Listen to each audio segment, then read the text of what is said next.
Hello everyone. It's 11:22. Still cold and dreary out there. Spilled coffee on myself this morning, so forgive me. Um, but this is not a story. It's true. It happened yesterday. I I mean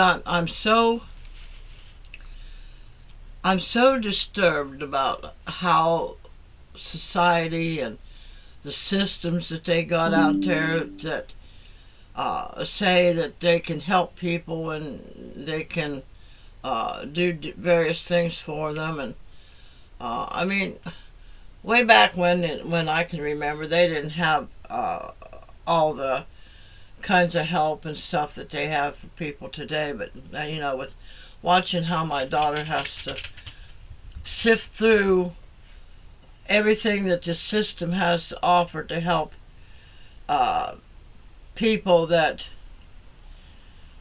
think they're going to get help, but they some of them do and some of them don't. The system chooses by maybe one. I mean, they have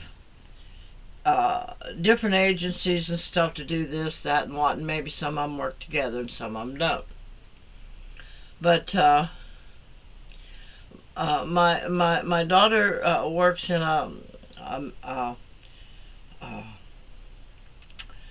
facility where they help people that need different assistance and stuff like that, and but it's out of the mental health system, and people go there for various reasons why they can't help themselves some way or another, or they feel trapped or whatever the case may be.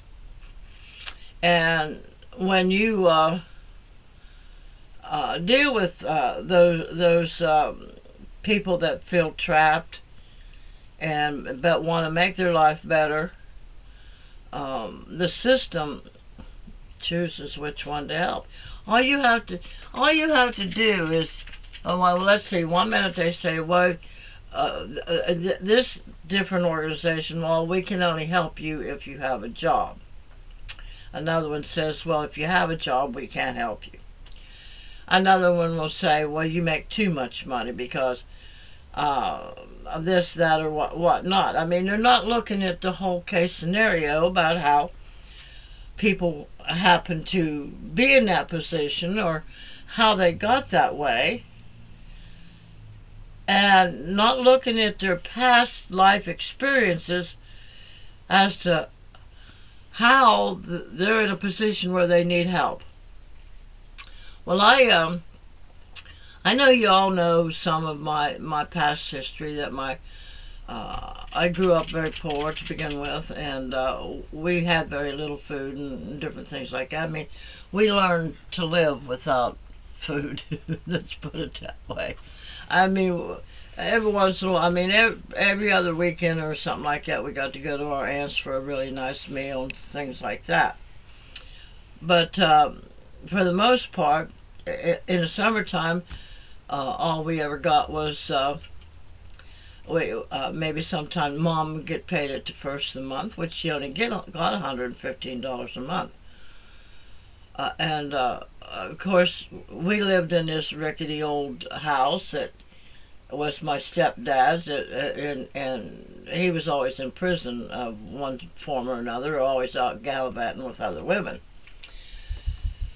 And and his buddies out getting drunk and stuff like that. So sometimes the only food we had was his buddies would come and buy with him or whatever, and bring us a big basket full of duck eggs, and we'd get that for dinner. But the only way we got that for dinner is Mom had to cook a meal for them too. So, but that was okay.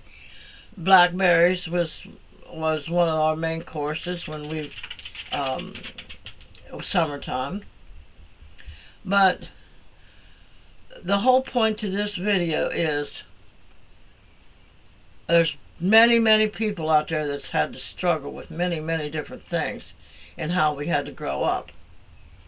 And I know that everybody says, well, you couldn't even imagine the life I had. And I'm not saying this about me. I'm saying other people will say that to other people. Well, you couldn't even imagine what my life was like, or what I had to go through, or whatever.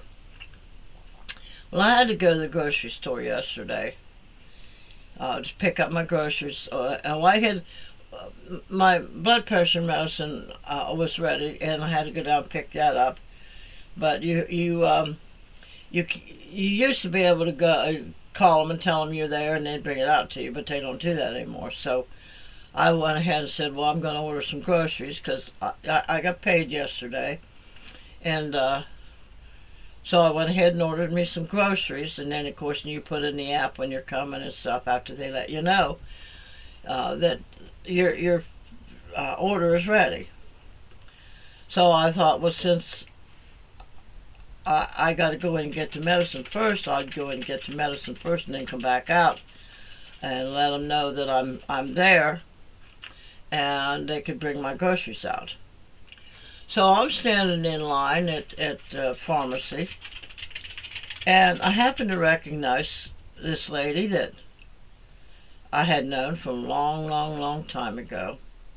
I mean, I can't remember whether she was around my age, or how I knew her so well, but we did. We knew. Maybe she was my neighbor or something. I can't remember. But she recognized me, and I recognized her, and we started talking. And you could tell that she was trying to hold back tears, and because, it was about something about her kids or something like that. I mean, I'm not going to go into the whole spiel about it, how her kids treated her, and I told her, I said, well, I have somewhat similar with one of my children. I mean, there was a couple of them there for a while, but my first child, she knew all the circumstances that was going on because she was the older child. So she knew that what I was going through wasn't all my fault, and maybe I should have left sooner than what I did in the marriage. But again, if you have no resources to help you otherwise, then you just continue to stay. Well, she was telling me about it, and then she broke down in tears, trying to hide it because we were standing in line. But I stepped her off to the side a little bit, and she was telling me, she said, nobody understands what I'm going through today. Nobody understands what I went through as a child. And I said, well, I mean, I'm here. I can listen to you, but I don't know if I can solve your problem for you. And she proceeded to tell me that her mother, she just said, no, I want you to understand, I love my mom, but I don't think she did us right. I don't think she did us kids right. And she said, well, everybody thinks they had a really horrible life. Well, I had a horrible life. Nobody could even compare to the horrible childhood I had. That's what she's telling me. And she proceeded to tell me about, I mean, she wanted to tell me more, but she said, I don't want to drag up old memories. It's going to hurt me more and more. But she said, I've been remembering this lately about how my mom used to drag us kids through people's backyards and through the streets and stuff like that. And I told her, I said, well, dear, you're not. I mean, you're not exclusive. I know for a fact that there's many, many people out there that had to go through similar kind of situations. Me, for one. Now, I can't say why you had to go through that experience as a child, but I can tell you what my children had to go through and what I experienced as their mother. I was married to an alcoholic. And, I mean, he would even beat me at times when he wasn't drunk. Maybe the night after a drunk, and maybe he was still hung up or still had some alcohol in him. But I said, when he was drunk, all I had to do was say one little thing, or some little thing happened, or I didn't cook just the right thing for him, or something like that. And the truth be known, I only had so much to work with, to cook with, because he had spent all of his money drinking and putting his money out there for other drunks, and going out and partying, being with other women. And I said, you'd only give me so much to work with, so I only had so much food or whatever to cook at the time. I said, but there was this one particular incident. My brother, which was 14 years old at the time, we lived in this little dinky trailer, but back then they called them, it was like an Airstream camper type deal. And, there wasn't much room in there, but there was 6 of us living in that camper.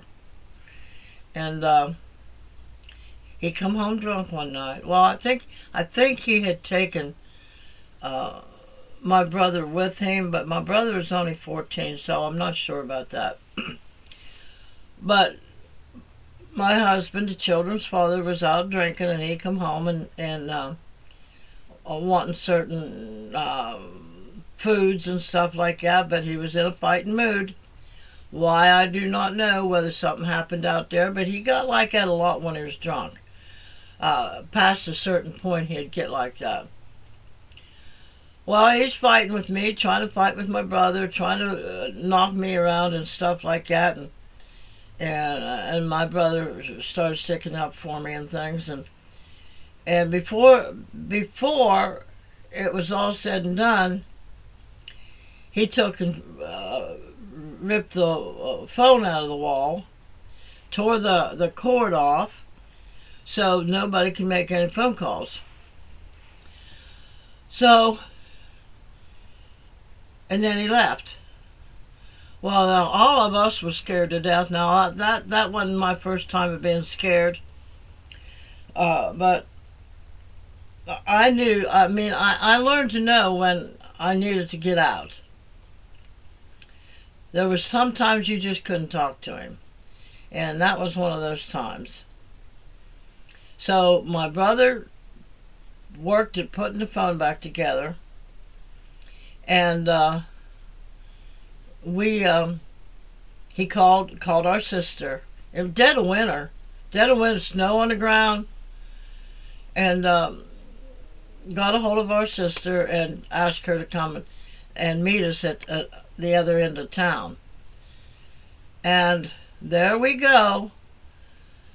We throwed our coats on, throwed our shoes on, whatever we needed, but somewhere in the mix, my oldest daughter only had one shoe. She lost the other shoe and couldn't get it. So there we go, out there in the snow, and had to cross town, weaving in and out of alleys and little roads and stuff to get to where we told our sister to meet us.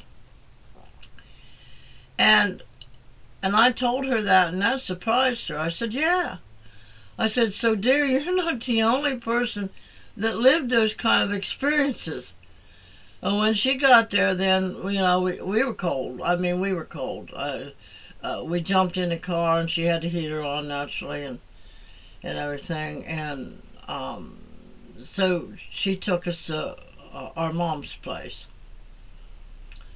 So, yes, Virginia, there's a lot of people that go through the same thing that you think nobody else has experienced.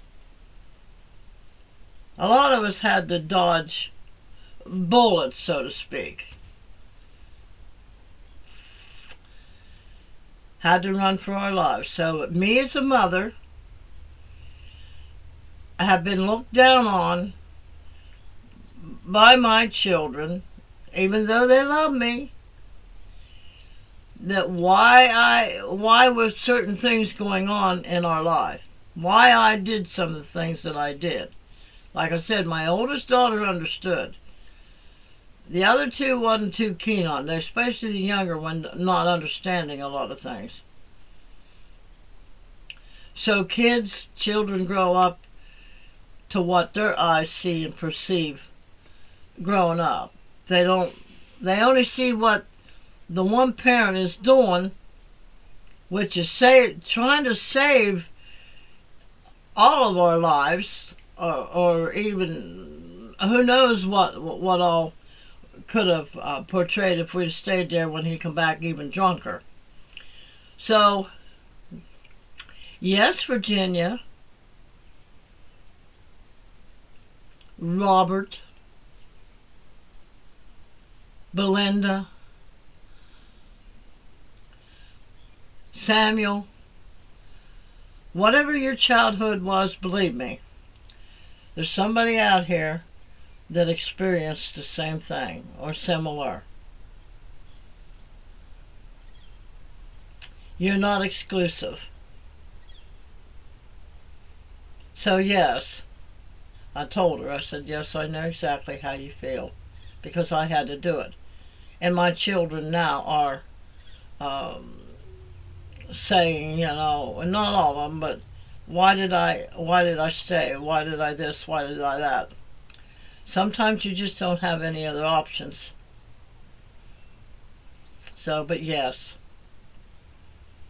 you can stand, anybody out there, y'all can stand out there and tell me that nobody else has ever experienced this, and you don't know the pain and suffering I went through, and the years that I have to sit down and think about and remember the things that I had to go through as a child.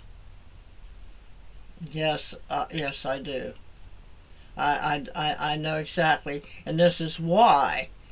So, Virginia, Samuel, whoever, and I told this lady, I said, well, did you ever happen to stop to think that maybe it wasn't her fault, maybe it wasn't her doing, maybe she ended up saying something to her husband or her boyfriend or partner or whatever that triggered him and made him go ballistic, and your mother had to run.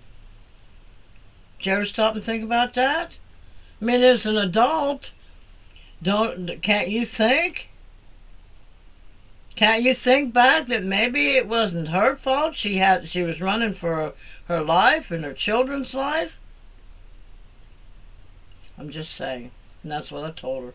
I said, so maybe you need to go home and think about that a little bit, and maybe you'll start feeling a little bit better about your life. That maybe it wasn't all your mother's fault. So, but anyway, this is my video for today. Remember, a merry heart doeth good like medicine, but a broken spirit will dry up your bones. Don't always assume that it's the way it looked like when you were a child.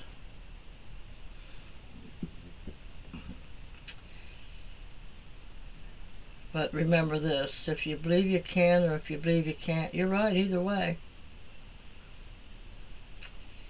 If whatever it is that you believe about your life, whether you're in this chaotic lifestyle or whatever, and it may be chaotic right now, but you got to start believing that it can get better. But if you believe it can't get better, then you're going to stay that way. But if you believe it can get better, then sit and think about how. Because remember now, all of us don't have somebody that can help us sit down and think together. Sometimes we got to sit down with God and let God sort it out with us. And think about that next move that you can make to bring your life up higher. Okay? Alright, everyone. You have a great afternoon, no matter whether it's rainy out, sunshiny out, or whatever the case may be in your life.